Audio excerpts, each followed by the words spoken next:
tudo bem com vocês? Eu sou Silvana Barbosa, vocês estão no canal Aloxi.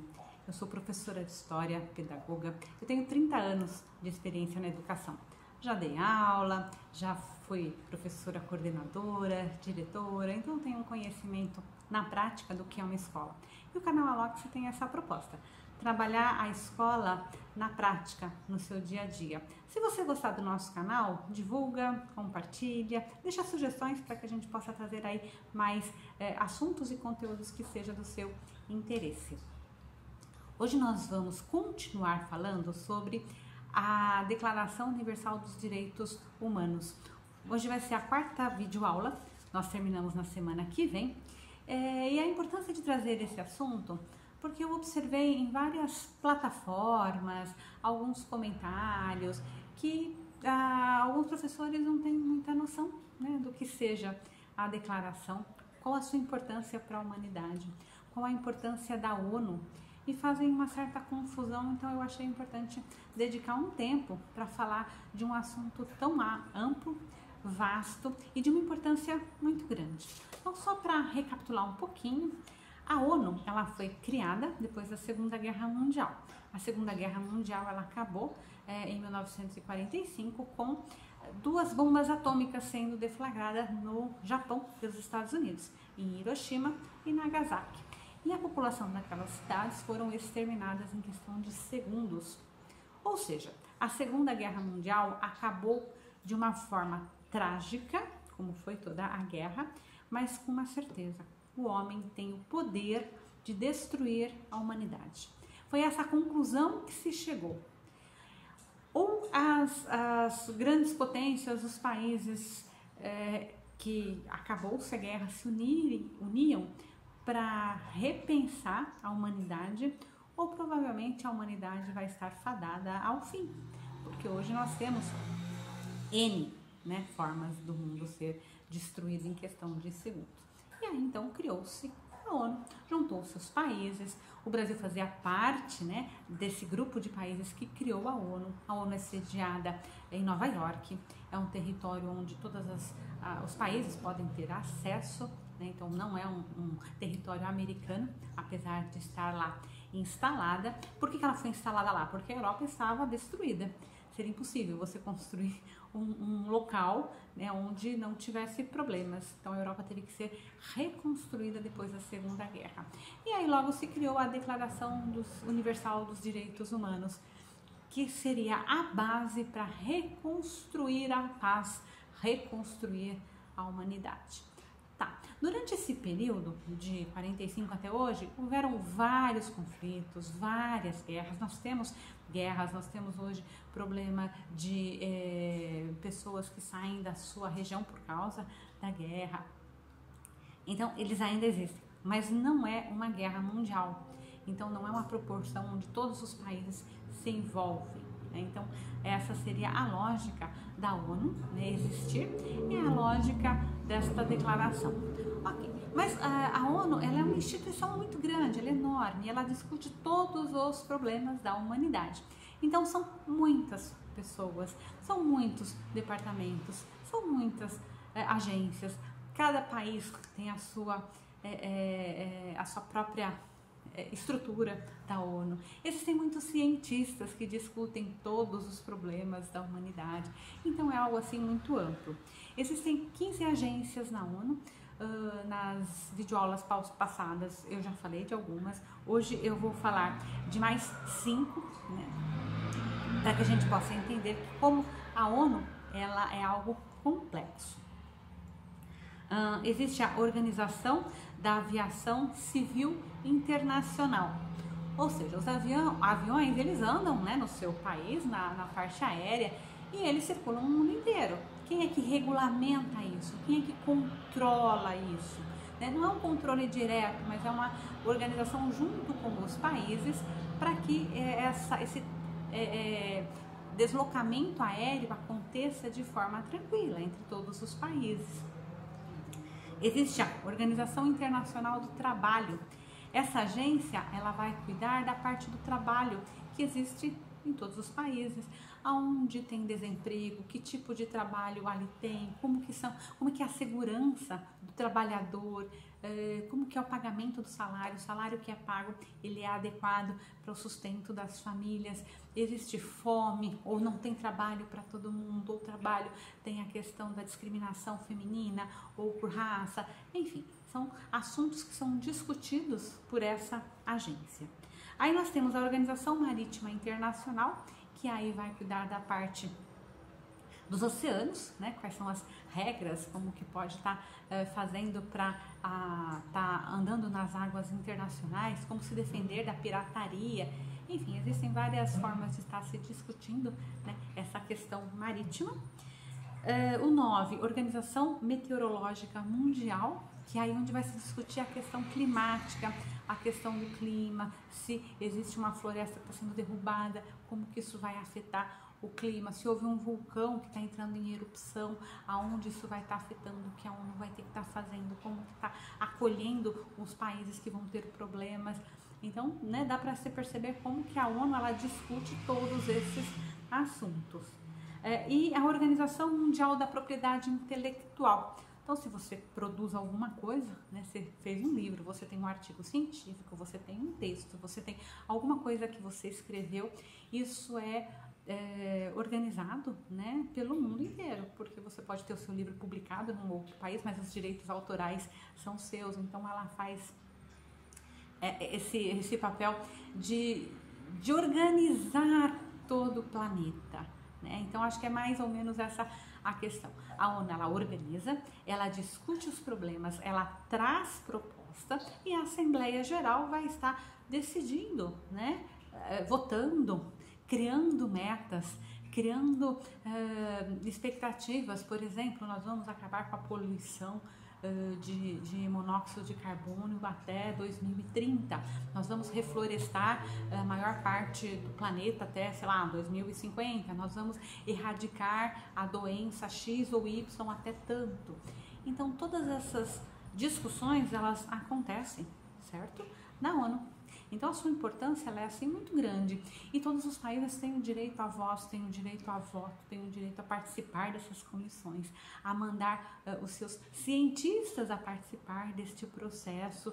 Então com certeza é algo muito rico que existe no planeta hoje e que não pode ser simplesmente colocado, a ONU tem partido, a ONU é de esquerda, a ONU é de direita, a ONU defende esse ou aquele, né? Não é assim. A gente tem que ter um respeito enquanto organismo, qual que é o seu papel dentro do planeta, dentro, né, do nosso sistema social, que é muito complexo. Imagina conseguir conversar com todos os países.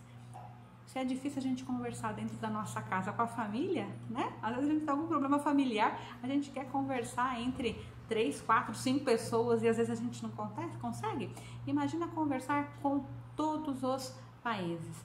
Não é uma situação tranquila, nem fácil, mas ela acontece. Então, é importante que a ONU seja reconhecida como uma instituição séria, né? Todas as pessoas podem ter divergência disso, daquilo, mas ela faz o papel de preservar a paz. Então, isso é muito importante que os professores reforcem isso na escola, porque esse é o papel da ONU. Bom, nós vamos voltar hoje, né, para a Declaração Universal dos Direitos Humanos e nós vamos ver do artigo 18 ao 24 e na próxima quarta-feira a gente fecha a declaração e vai do 25 ao 30 e aí a gente conversou um pouco, né, sobre todo esse processo e eu espero que vocês se aprofundem ainda mais, né, tanto os professores da pré-escola quanto os professores da universidade, independente de qual disciplina. Esse é um conteúdo que os professores precisam ter claro na cabeça como que ele funciona, né? Como que funciona a ONU e para que serve a Declaração dos Direitos Universais do Homem. Então, o artigo 18, o que ele fala? Fala o seguinte: toda pessoa tem direito à liberdade de pensamento, de consciência e de religião. Este direito implica a liberdade de mudar de religião ou de convicção, assim como a liberdade de manifestar a religião ou convicção, sozinho ou em comum, tanto em público como privado, pelo ensino, pela prática, pelos cultos e pelos ritos. Ou seja, todas as pessoas têm o direito a manifestar a sua religiosidade, seja ela qual for. Né? Então, isso é um direito que a ONU procura garantir, né? E que os países cumpram. Artigo 19. Todo indivíduo tem direito à liberdade de opinião e de expressar, o que implica o direito de não ser inquietado pelas suas opiniões ou de procurar receber ou difundir sem considerações de fronteira informações e ideias por qualquer meio de expressão. Então, todas as pessoas têm o direito de se expressar, né? Seja qual for a forma que ela queira se expressar. Porém, a gente não pode confundir se expressar com fake news. Então, a partir do momento que você se expressa da sua forma que você quiser, ok. Se você se expressa com fake news, você vai ser punido perante a lei do seu país, porque aí é um crime, né? Então, algumas pessoas confundem um pouco, né? Eu posso falar o que eu quiser. Você pode falar o que você quiser, ok. Só que o que você falar o que você quiser for uma inverdade, uma mentira, você será punido pelas regras do seu país, porque você está cometendo um crime. Então, acho que fica clara essa questão. Você pode falar o que você quiser. Se for verdade, ótimo, maravilha, você vai se expressar. Se for mentira, você vai ter aí os seus processos de punição. Artigo 20. Toda pessoa tem direito à liberdade de reunião e de associação pacífica. Ninguém pode ser obrigado a fazer parte de uma associação. Então, você pode se reunir no seu bairro, no seu sindicato, grupo de mulheres, grupo de homens, no mundo inteiro você pode se expressar. Porém, sabemos que nos países onde existe uma linha ditatorial, que não tem democracia, esse direito ele é bem raso, né? As pessoas acabam não tendo o direito de se associar a outras pessoas, né? A sindicato, por exemplo, aí há uma percepção política em cima disso, enfim, acaba tendo um problema aí justamente com este direito. Artigo 21. Toda pessoa tem o direito de tomar parte na direção de negócios públicos do seu país, quer diretamente, quer por intermédio de representantes livremente escolhidos. Então, qualquer pessoa pode participar da vida política do país ou votar, né, dentro daquele país. Porém, a gente sabe que tem país que não tem eleição, né? Então, aí é um outro problema. Toda pessoa tem direito de acesso em condições de igualdade às funções públicas do seu país. Então, por isso que existem os concursos. Qualquer pessoa pode participar do concurso público, passando, ela tem o direito a exercer ali a função de funcionário público. A vontade do povo é o fundamento da autoridade dos poderes públicos e deve exprimir-se através de eleições honestas e realizar periodicamente por sufrágio universal e igual, com voto secreto ou segundo processo equivalente que salvaguarde a liberdade do voto. Então, aí a declaração ela é muito clara, ela é pela liberdade do voto, ela é pela democracia. Então, sempre a declaração ela vai estar sugerindo essa questão da democracia. Todos podem participar, todos têm o direito a ser candidato, todos têm direito a votar, né, de acordo com a idade, a partir, no nosso caso no Brasil, 18 anos, mas tanto homem quanto mulher, sem problemas. Mas sabemos que tem lugares que não é bem assim. Artigo 22. Toda pessoa, como membro da sociedade, tem direito à segurança social e pode legitimamente exigir a satisfação dos direitos econômicos, sociais e culturais indispensáveis graças ao esforço nacional e cooperação internacional de harmonia com a organização e os recursos de cada país. Então, toda pessoa tem direito à segurança social. Por exemplo, a pessoa ela trabalha, por algum motivo ela não consegue mais trabalhar, ela teve um acidente, ela não tem mais condições de trabalho. Então ela tem direito que o Estado dê condições de que ela viva e sobreviva com forma digna, né? Tanto na parte econômica e que ela tenha condições de ter a parte social, a parte cultural e a sua família. Artigo 23. Toda pessoa tem direito ao trabalho, a livre escolha do trabalho, a condições equitativas e satisfatórias de trabalho e a proteção contra o desemprego. Por isso que quando a pessoa fica desempregada, ela recebe um auxílio, né? Isso aqui é uma sugestão da ONU para que as pessoas consigam sobreviver, né? Porque se tudo a gente compra, como é que a gente vai viver sem ter esse dinheiro? Então, quando ela fica desempregada, ela tem esse direito. E quando ela fica desempregada e não tem emprego, o Estado pode estar proporcionando outras condições para que ela sobreviva, né? Pode criar outros planos, aí cada país tem a liberdade de estar desenvolvendo as suas possibilidades. Todos têm direito, sem discriminação alguma, a salário igual por trabalho igual. E nós temos, né, essa situação muito complexa quando a gente fala de gênero. Muitas vezes, em muitos lugares, em muitos países, inclusive no Brasil, trabalhos iguais, salários diferentes. Se você for homem, o salário é maior do que se você for mulher. Então, essa não equivalência não é o que propõe a declaração, né? Então, seriam salários iguais a partir de tarefas iguais. Quem trabalha tem direito a uma remuneração equitativa e satisfatória, que dê para pagar as contas, né? Que a pessoa tenha uma vida legal, que lhe permita e à sua família uma existência conforme a dignidade humana e completa, se possível, por todos os outros meios de proteção social. Então, o salário que a pessoa recebe, ele tem que dar para sustentar a pessoa de forma digna. Por isso que quando se fala na questão do salário mínimo, pensa-se isso, inclusive a nossa Constituição fala que o salário mínimo ele tem que dar para a alimentação, habitação, vestuário, saúde, etc, etc. Então, se o salário mínimo ele não atinge esse patamar mínimo para as condições adequadas, ele está indo contra os princípios, né, da dignidade humana. Toda pessoa tem o direito de fundar com outras pessoas sindicatos e de se filiar em sindicatos para a defesa dos seus interesses.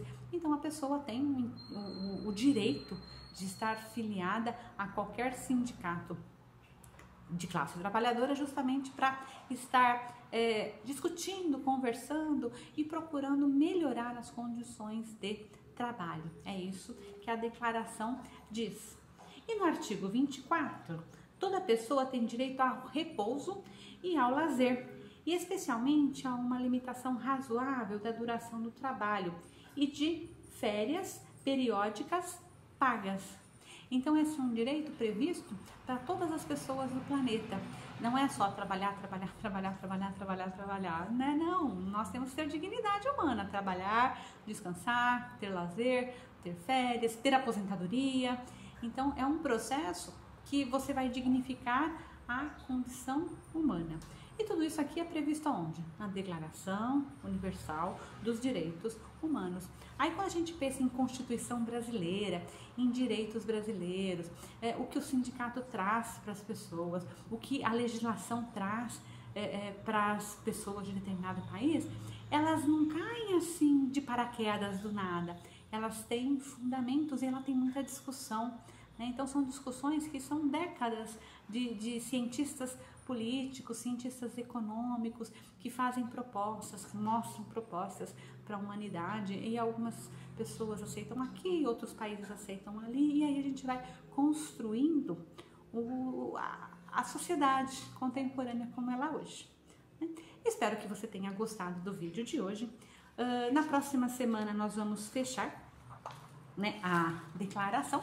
E eu aguardo você, então, aqui na quarta-feira que vem, às 16 horas, para a gente fazer a quinta parte, né, da Declaração Universal dos Direitos do Homem, ok? Obrigada e aí tenha uma ótima semana. Até mais!